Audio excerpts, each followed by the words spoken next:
What do you do in the aftermath?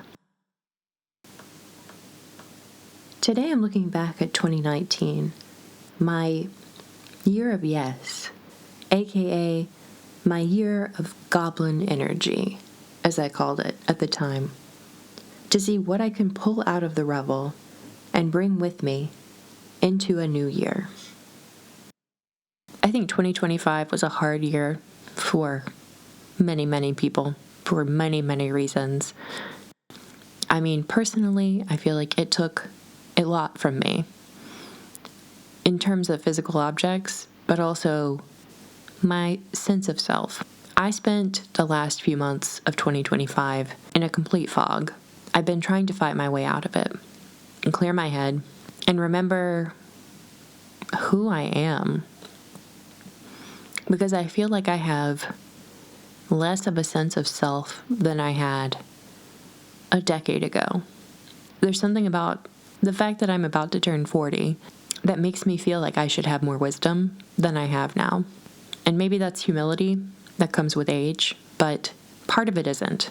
Part of it is that I and we have gotten really beaten down by this past years plural, and I'm just looking for ways to start over as best we can with what we have. So, lesson 1 in starting over, learning from our past. And the question I asked myself first was, when was I fulfilled? What filled my cup at that time? The answer for me was journaling. In 2019, that's what I was doing. At the time, I was going to creative mornings every month. I was volunteering. I was going to art classes. Every art class that presented itself, whether it was a workshop on water marbling or animation, or longer classes on screen printing and watercolor and block printing. That was my year of yes, as a friend described it. I made a point to have friends over to my house more often, which made it feel warmer and homier and more complete. I was traveling, partially for work, partially to see friends in their homes, because I didn't really travel as a kid or as a young adult, frankly. And I didn't realize how important it was to go see friends in their spaces. I worked really hard on improving my house, making it feel like a space that was homey, that I wanted to be, that had my personality reflected. I was trying to find more places in my current city to get outside that I really enjoyed being in. And I think most importantly, looking back on it, I was writing about my experiences. I was cataloging my experiences. I was making a really concerted effort to reflect on them and make sure that my future self had a chance to remember them.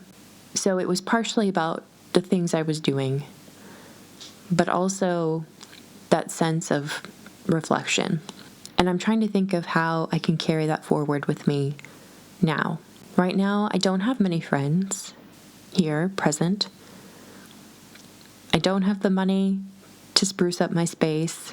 I don't have the money for art classes or much traveling, but I can start with journaling, reflecting on what I'm grateful for, what imagery I want to capture and illustrate, be present in the moment, in my moment as much as possible.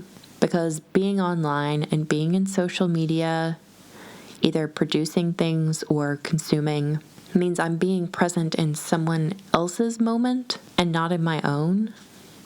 And that's very different from the things that you capture when you're by yourself in your own space.